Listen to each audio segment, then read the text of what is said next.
예. 존경하는 주호영 국회 부의장님, 그리고 선배 동료 의원 여러분, 세종시 갑 선거구의 김종민입니다. 일단 질문에 앞서서 제가 여러 가지 드리고 싶은 말씀이 많이 있는데 한 말씀 먼저 드리고 질문하겠습니다. 최근 전직 대통령 가족 수사가 진행되면서 국민들이 걱정을 많이 하고 있습니다. 점점 사법 정치의 늪에서 대한민국이 헤어나지 못하고 있다. 18세기 시민혁명 이후에 민주공화국이 수립이 됐습니다. 그중에 프랑스, 미국 이 두 나라는 서로 다른 길을 걸었습니다. 프랑스는 프랑스 대혁명 이후에 사법정치, 공안정치가 주도하면서 길로틴 정치의 길로 갔습니다. 단두대 정치의 길로 갔습니다. 단두대를 만들었던 당통이라는 인물이 있습니다. 그 자신이 단두대에 처형됐습니다. 이 당통을 처형한 로베스피에르도 머지않아 단두대의 제물이 됐습니다. 어제의 집행관이 오늘의 희생자가 되는 단두대 역사. 프랑스는 시민혁명 이후에 이 길로틴 정치가 지배하면서 왕정복고, 혁명, 반혁명, 혼란스러운 역사를 100년을 겪게 됩니다. 미국은 약간 다른 길을 선택했습니다. 콩그레스의 길입니다. 프랑스보다 후발국이었지만 시민혁명 이후에 13개의 나라가 하나의 나라를 만드는 합중국의 결단을 내렸습니다. 그 중심에 의회, 콩그레스가 있습니다. 이 콩그레스라는 말은 미국에서 처음 만든 말인데요. CON, 함께, 라틴어 어원이 함께라는 말입니다. together. 그 다음에 그레스라고 하는 어원은 go, 전진하다. 함께 전진하자. 그 정신을 담아서 콩그레스를 만들었습니다. 지난 200년 동안 이 콩그레스 정신으로 미국은 국가적 위기를 극복했습니다. 링컨, 남북전쟁의 위기에서 미국을 구해냈습니다. 링컨은 전쟁에서 이긴 후에 승자독식 정치를 하지 않았습니다. 자신의 정치적 경쟁자, 심지어는 그 남군의 지도자들을 전쟁 장관, 해군 장관에 임명하는 통합정부의 길을 갔습니다. 남과 북으로 분열될 미국을 위기에서 구해냈습니다. 루즈벨트 역시 통합정부의 길을 가면서 콩그레스 정신으로 미국을 대공황의 위기에서 구해냈습니다. 뉴딜 경제개혁을 추진하는 경제장관을 그 대공황에 책임이 있었던 공화당 출신 인사들로 채웠습니다. 오늘의 미국을 만든 핵심 동력이 뭐냐? 저는 가장 핵심은 이 콩그레스 정신이다. 전 대한민국은 어디로 가고 있는지 한번 생각해 봅시다. 2009년 노무현 대통령의 비극적 죽음으로 이 길로틴 정치, 단두대 정치가 문이 열렸습니다. 그 이후에 승자독식 사법정의의 이름으로 전직 대통령, 자신의 정치 경쟁자를 단두대에 올리는 정치, 이 길로틴 정치가 대한민국을 뒤덮고 있습니다. 도대체 언제까지 이 길로틴 정치를 할 겁니까? 이제 그만 빠져나와야 합니다. 가장 막중한 책임을 갖고 있는 대통령, 윤석열 대통령에게 말씀을 드립니다. 윤 대통령의 선택이 정말 중요합니다.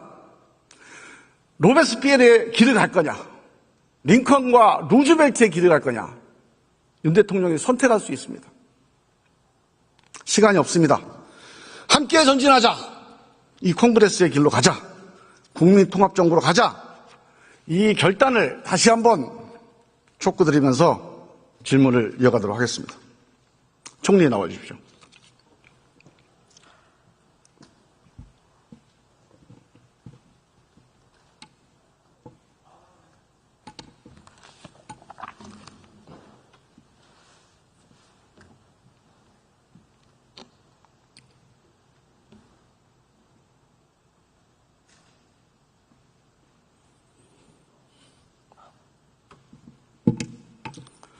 예, 총리님. 안녕하십니까. 네, 제가 좀 비장하게 말씀을 드렸지만 사실 한국의 현실이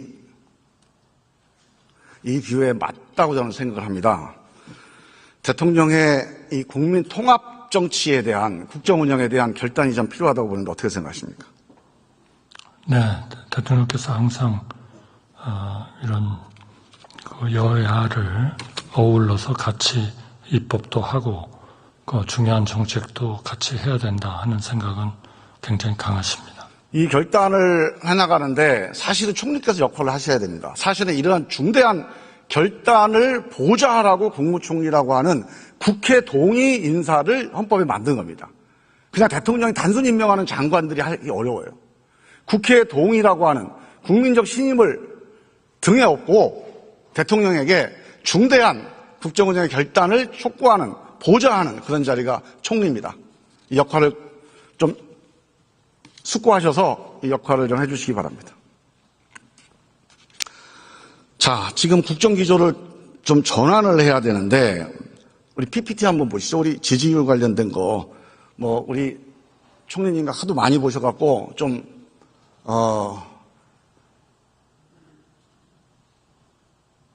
대통령 지지도 신뢰도 이거가 낮다는 얘기는 많이 하는, 제가 좀 놀란 게 박근혜 대통령 탄핵 때 그 신뢰도 3.9보다 더 낮아요. 2.8이에요. 그 다음에 제가 더 놀란 거는 저게 이제 시사인이라는 잡지 언론사에서 한 조사인데 이거 매번 하고 있거든요. 근데 10점 만점, 대통령 신뢰도 10점 만점 중에 0점이라고 응답한 사람이 44.6%랍니다. 저는 이게 약간 좀 심각하다.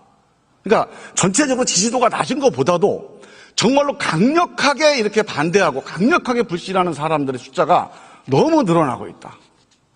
이런 상태면 뭘 해도 안 먹히는 상태가 됩니다. 국정불능의 상태가 돼요. 상당히 위험한 상태다. 이게 우리가 비유로 따지면 모래주머니 차고 지금 마라톤 하고 있는 거거든요. 이 모래주머니를 차고는 마라톤을 할 수가 없어요. 그래서 이걸 뭔가 변화를 해야 됩니다. 이 상태에서 좀 정상적인 국정 운영이 저는 가능하다고 보지 않는데 총리께서 이 상태를 변화시키기 위한 노력, 고민, 방향 어떻게 생각하십니까? 한번 고민에 찬 말씀을 좀 해주시면 어떻겠습니까? 네. 저는 우리 의원님의 말씀에 전반적으로 동의합니다.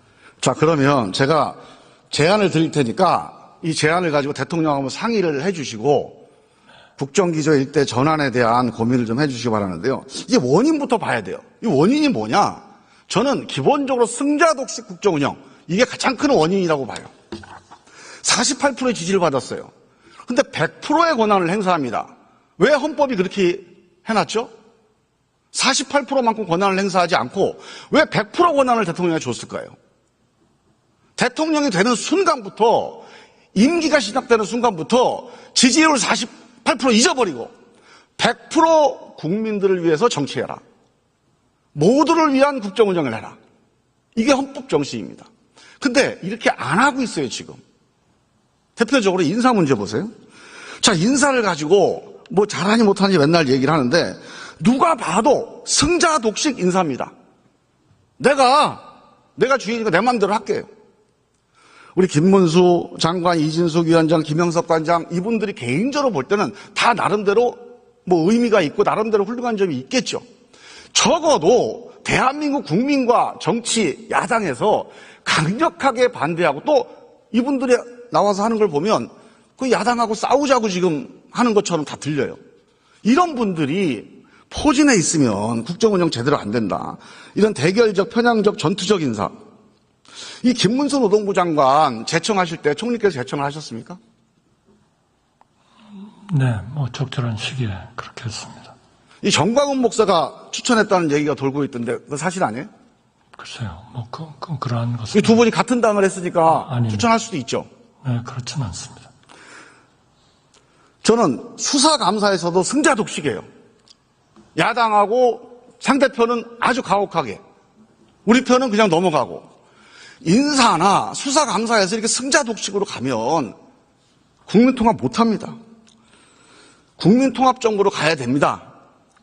링컨 루즈벨트만이 아니고 독일의 전 후보가 했던 아데나워, 빌리 브란트, 헬무트 콜 모두가 다 자기하고 상대 진영 손잡고 위대한 업적을 남겼어요. 지난 200년 민주공화국에서 이런 단독 독임 분열 이런 정부가 성공한 사례가 없습니다.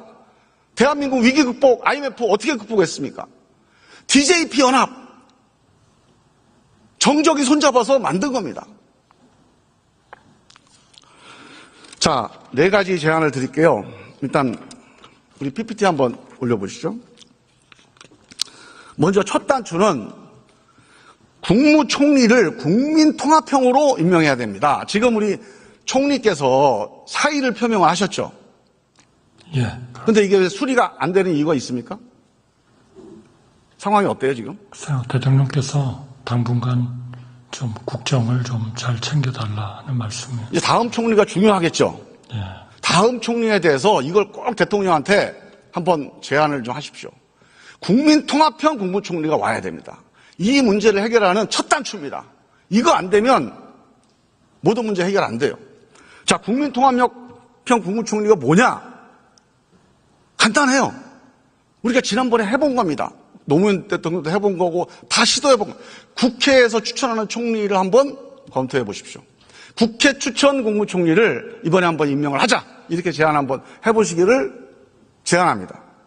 그 이유는 왜 그러냐면 원래 국무총리라는 헌법적인 의미가 국회 동의를 구하게 돼 있어요. 즉 국회와 함께 국정 운영을 협의하라고 만든 게 국무총리입니다.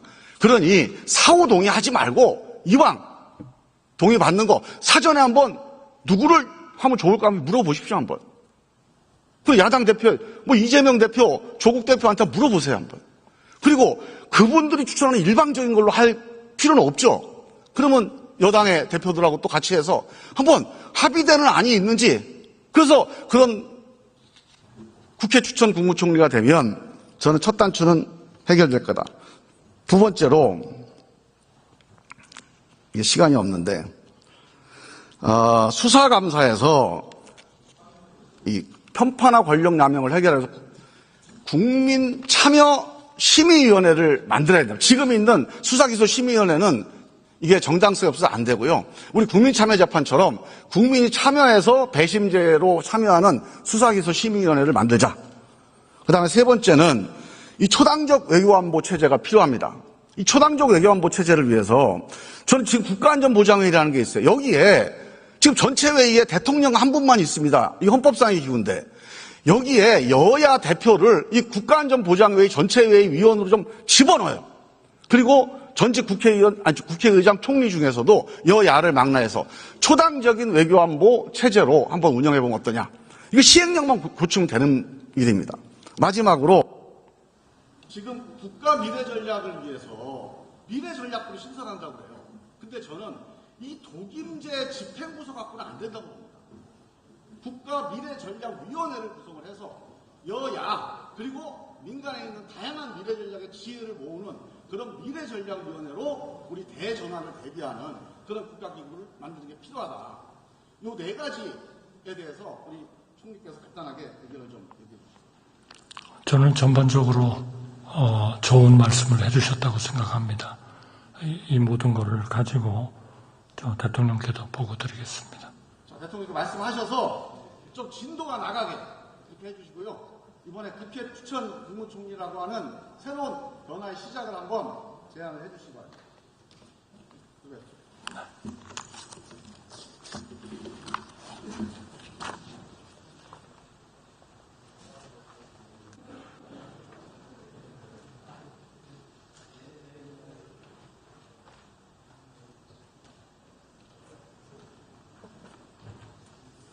할 말은 많은데 시간이 다 돼서 내려가야겠습니다.